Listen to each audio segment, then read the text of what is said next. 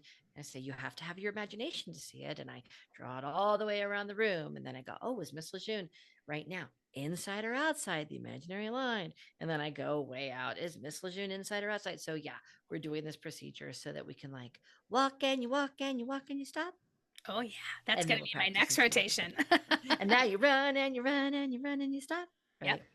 Yeah. Um, and all those things and skipping. And so, Yeah. yeah, we've done some scattered movement as well. And yeah, I would love to do some vocal exploration using, maybe even like paper and crayons. But oh Or pipe man, cleaners. I've had students yes. shape with pipe cleaners, but then, they're kind of sharp and pointy on the Well, the end. first So, time I use pipe cleaners will be more like October. yeah, yeah, Um, yeah, yeah. but just the amount of time to get the material at this point. Well, the group that I Is it just worth saw, it? Yeah. it's not happening. It's just, Right. I know it's not happening until like October, really. Well, and honestly, the alternative for me is if I don't have students doing individual whiteboards, I turn on my Mimeo board, my smart board, and I just ask individual students to come and draw a line, and I change the color of the marker each time, which they think is magic. So yeah, I mean, we can do it whole group for sure. That's easy, but if I can get them doing it individual on day 4, that would be pretty cool. Yeah, So. do that. So I guess I would like to just leave some parting advice because I know some people love teaching kindergarten music, and for some folks, it's still like terrifying. And to me, it's just like the more you can just live in the land of play and make believe with them, the easier it is. You have to let your inhibitions as a teacher go out the door. You have to be playful. You have to pretend. You have to go all in with the puppet or the thing or the whatever cutesy thing you got going on. And then they'll be in the palm of your hands, most of them. Of course, you'll always have kiddos on the outside, but really I've just found that when my energy's a little lower and I'm not feeling as playful, then the lesson is harder. But if I can just like muster up some of that energy and be playful with them, it then ends up going 10 times better every single time. So For sure. be magical.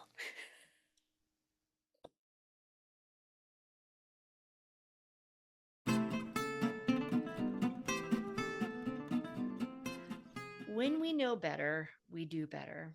It's the knowing part that sometimes we don't always have going on. True. So, what should we know, Carrie?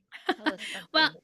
I'm going to assume that everybody already knows the importance of all of this, but this is honestly just like a friendly reminder. And I'll tell you that earlier in my career I wasn't as good at this as I am now. So what I'd like to talk about is the importance of knowing and understanding your students' IEPs, 504s, and health plans. And this is coming from someone who did work in Title I schools where we had a lot going on. Our kids just had a lot going on.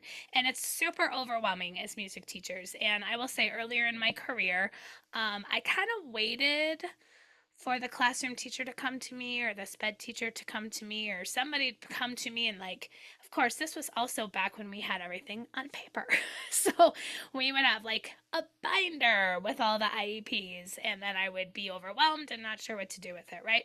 So couple of tips, and these are again just very obvious things, but first of all, most likely everything is electronic now, and you should have some sort of access to it. And if not, you need to ask your SPED providers or classroom teachers to at least give you snapshots. So for most of these things, IEPs, 504s, and then health plans, there's usually some sort of kind of a snapshot paper where you're not getting like the whole entire IEP, right? So if you don't have access to the electronic version, maybe ask them to print you off like a binder with just the snapshots of the kids and like one set that you can share as a team. So share with your art, PE, music, in our case, library or STEM. And then, reassure your SPED providers that you'll keep that in a locked cabinet somewhere because that shouldn't just be out everywhere. So that's one tip if you don't have it electronically. But then, if you do have it electronically, my tip is again to tackle this as a team.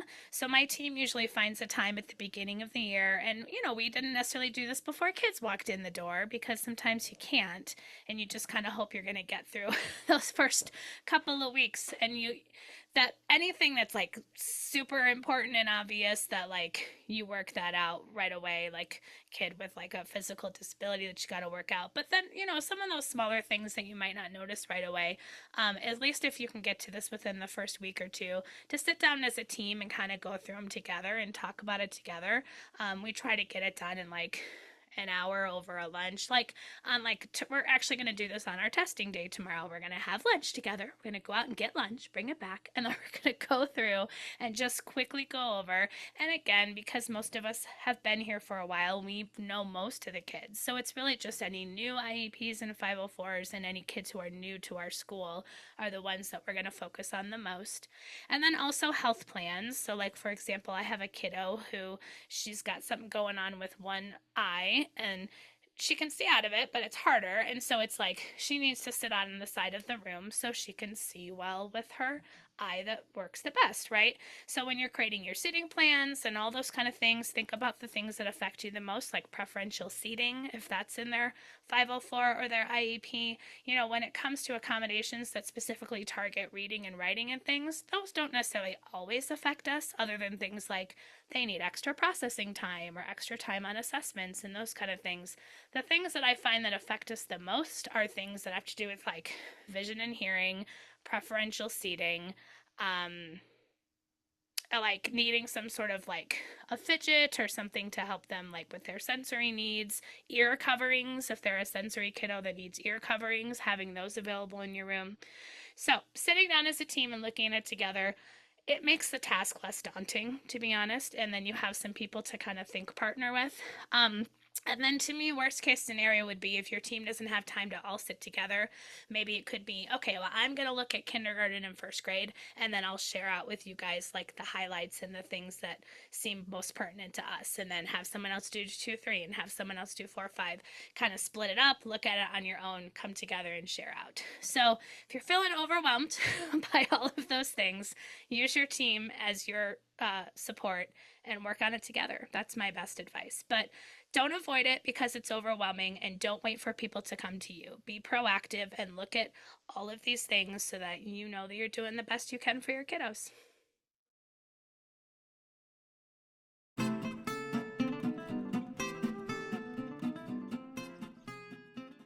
Back to school time is a good time to get some new tips and new tricks, right? So Tanya's going to share a work smarter, not harder teacher tip that'll make our lives easier.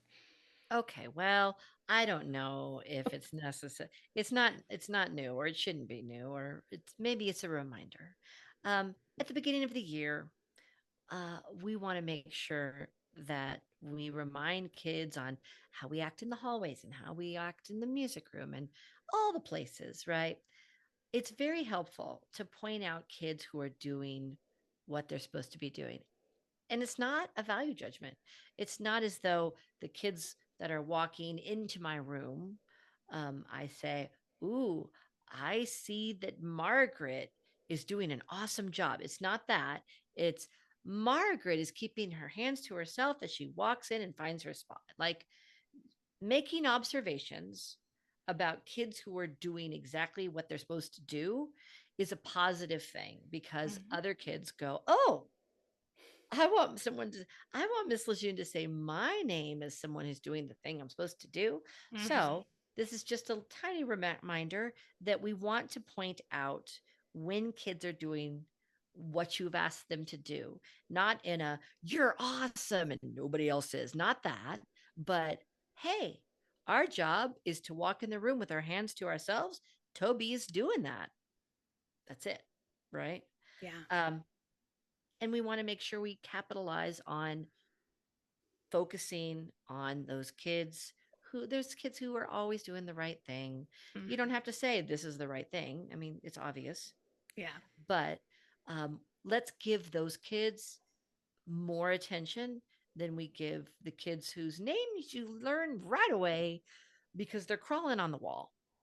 You Yeah. know, when Yeah. Tyler's crawling on the wall, I know Tyler. I got to know him within 5 minutes, and there's nobody Tyler right now. I'm making up names. Yeah. I've had lots of Tylers though, but um, yeah. So you know Tyler's name right away because he's crawling on the wall. Yeah. But sweet little Julian, maybe we need to call out. his behavior Yeah. as well. Not as good, bad, or otherwise, but just like Julian's doing the thing that we're supposed to do. There you go. No, I love that. Can I add one more thing? Because Please. one habit I'm trying to break is I've always been, I like the way so and so is doing this. I like the way so and so is doing that. And it's been effective.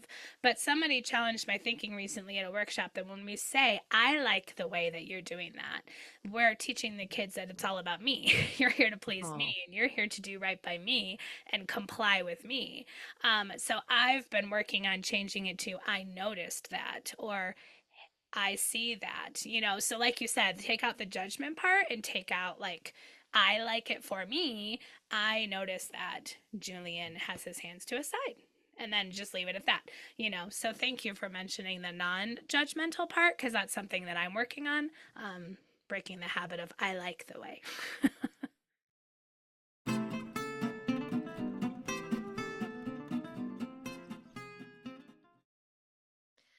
so sometimes we enjoy things outside of the music room. Sometimes we have lives. Doesn't feel like it over the last couple weeks, but what have you been enjoying, Carrie, inside or outside the music room? Hmm. Well, I already talked to you about this off mic, so you have to act surprised now. But I started watching a show on Netflix and I was watching it home alone when nobody else was here because my family was out of town and I was all alone. And I thought this is a good time to watch some true crime documentaries. So there is a show on Netflix called Worst Roommate Ever.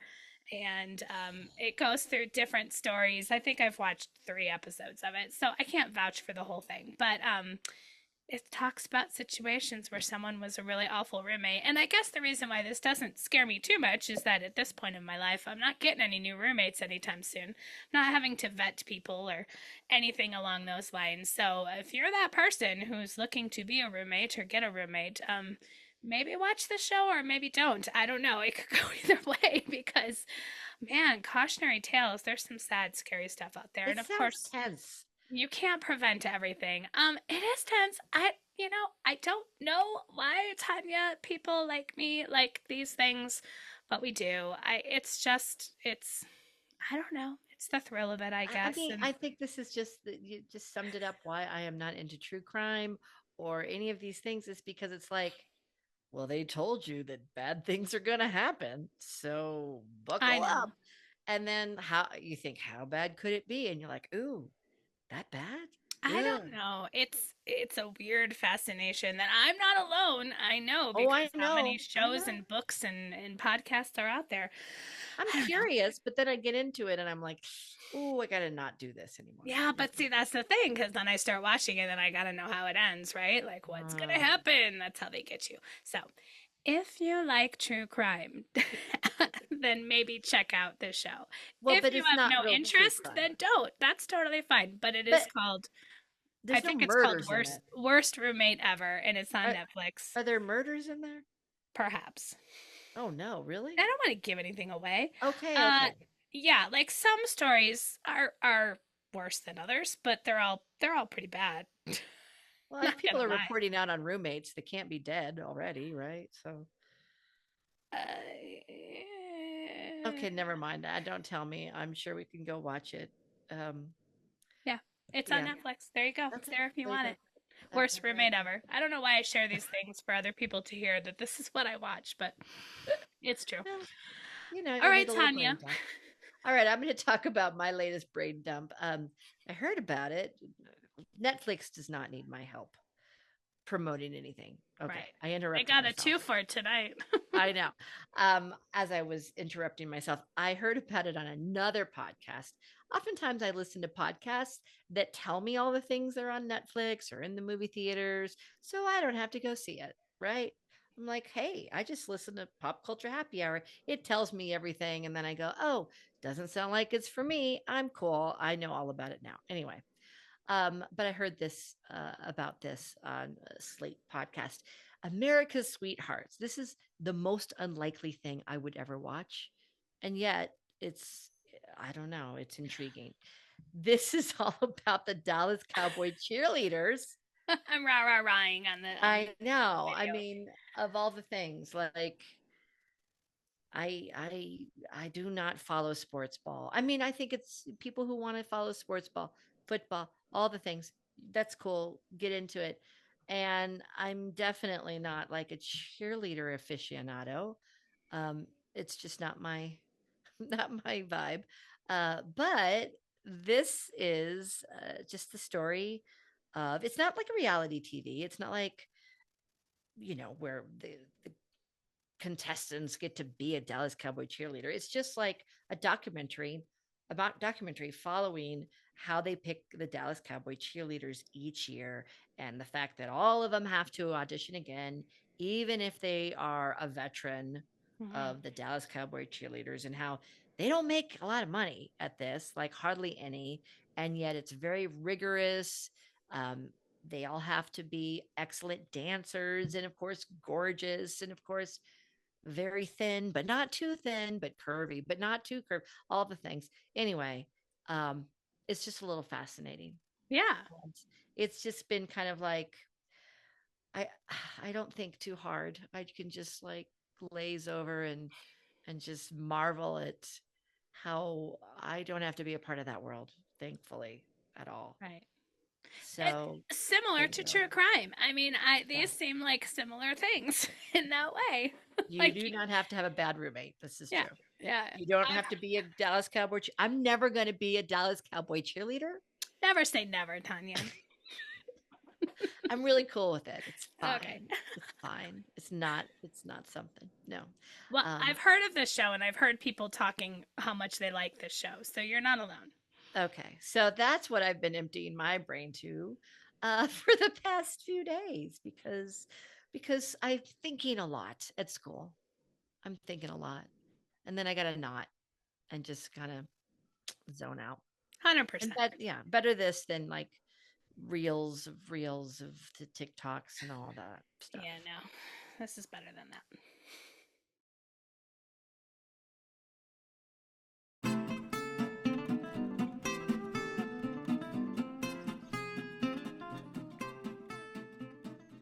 We've reached the double bar line. Thank you for listening to Music Teacher Coffee Talk. Show notes can be found at musicteachercoffeetalkpodcast.com. You can connect with us on Facebook and Instagram. Just look for Music Teacher Coffee Talk. And if you are looking for show notes on any shows before episode 50 something, you can check that out on my blog, Tanya Teaching Music. That's where all the show notes for the episodes prior to around 50 live. It's like 56. And 56, yeah. actually, if you go to musicteachercoffeetalkpodcast.com and you click show notes, the very first post, there's a link to your website, Tanya. Well, So there you if go. you're looking for previous to like episode 56, you can find it there.